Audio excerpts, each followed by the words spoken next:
Less is more of words this day than more. Heavy of heart, bereft and full of tears, perhaps unshed, we gather. It is good that we are together. The unspeakable has happened, and yet we must speak. The unbearable has taken place in our place, and yet we must bear it together. Like the death of a close loved one is how it feels to me. I wake up in the night and I hope it is not true. The world has not shifted so fundamentally, yet it has. And before this dread puzzlement, I am stilled and I am numb. I am not sure what I can do to live with this being the way things are. I'm not sure how to navigate. Steadily, though, each day turns, and we must tread each one, even in our bewilderment, for it cannot prevent the flow of life that continues. So we will continue our Lenten commitment to consider the way we care of creation. Remember that day of horror was also a day of great hope when our beautiful young ones took action for the care of creation, and it became overshadowed by the horror of adult behaviour. So this Lent, we are considering how we care from creation. We are considering how we do it as we learn from the wisdom as it flows from the creation narratives of different faiths, and how it is practiced. And today we have with us Jules. Cate, welcome. From the Auckland Hebrew congregation. It may be in our conversation after the service that it moves and shifts a little, given how our world has been moved and shifted. What we do know is that we share with Islam, with Judaism, stories of creation found in Genesis. We're probably aware we have two creation stories, and maybe even that these texts are not the earliest writings, but were put to the beginning. From the outset, you see, the human enterprise is complicated. We'd prefer it weren't so. Jewish author Gabi Barzilai writes that Bible critics have sought to view these differences as evidence of there being two separate creation stories transferred to the Torah from different sources. In their opinion, the editor, the redactor of Genesis, included both stories because both found favour in their eyes and they did not want to choose. However, Jewish Bible scholars wish to discount the idea that the two stories entered the Bible by chance, and they have tried to find real reasons why both accounts were included to show how they reflect different aspects of existence. Rabbi Soloveitchik writes that in chapter 1, the Torah describes humanity or man as a creative being who asks these sort of questions. How is the world constructed? How does nature operate? Out of his desire to imitate nature, to improve and to control it. In contrast, man, as described in chapter 2, is a philosophical being who asks questions of cause and effect. Why was the world created? To what purpose were humans created? Who is the creator? Who is the ruler of the universe? Rabbi's main point is that beyond the messages found in each narrative individually, there is an important message that can be found by considering them together. Humanity is not one-sided, solely a creative or a philosophic being. Rather, humanity has the characteristics of a thinker and of a creator at one and the same time. The two stories present different aspects of human beings because we are complex and we can't be encompassed in a single story.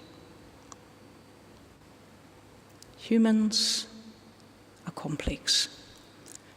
From the outset, we learn not one story can tell. And that's only looking at the story that talks of humans.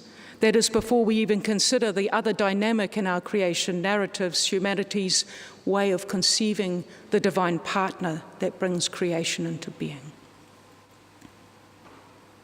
So we are complex, and we learn we have freedom to choose. And we learn there are repercussions to our choices that we have to live with. What happened in Christchurch is shocking. It is beyond imagining in this country where we have an assumed etiquette of civility we expect will be honoured.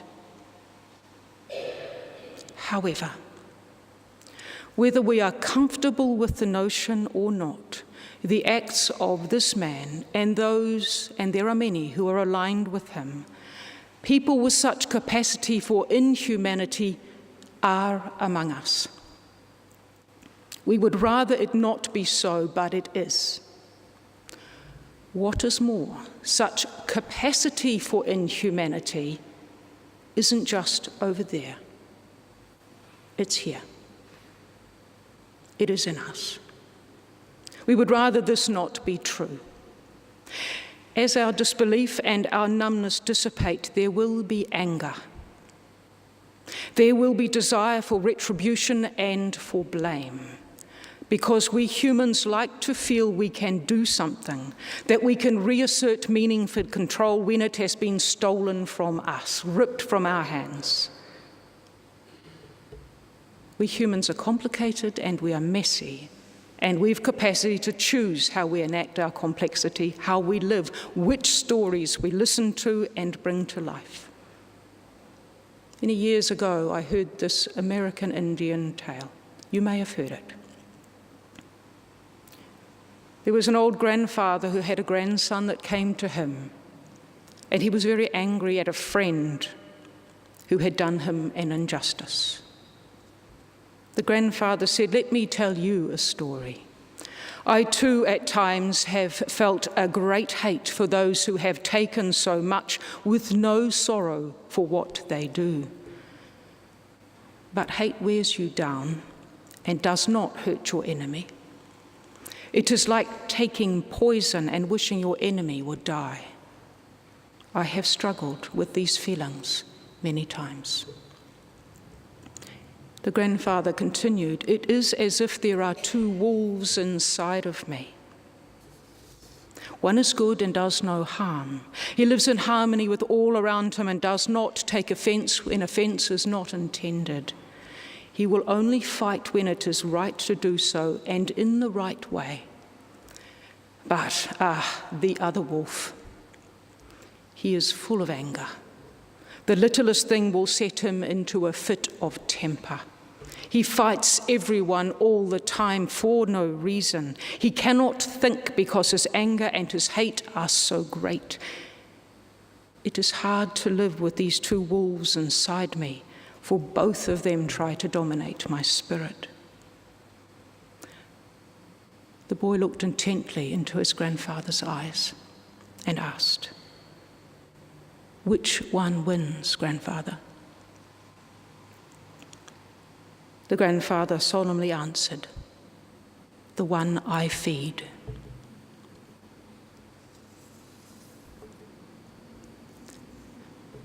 New Zealand's darkest day, a defining moment in New Zealand's history. These words have been spoken. How will it define us?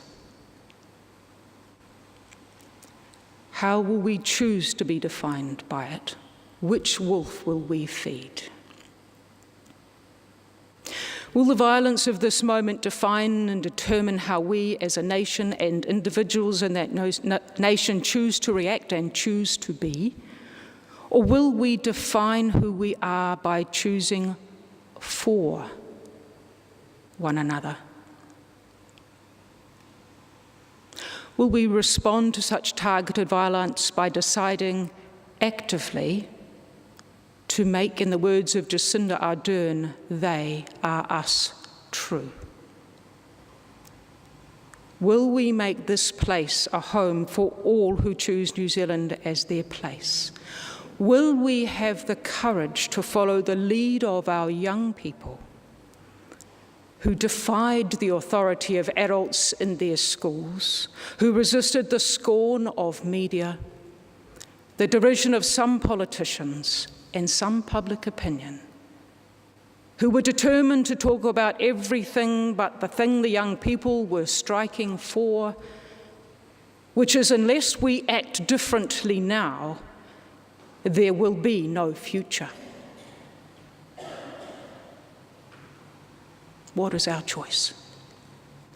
It is in us, and we are in this country.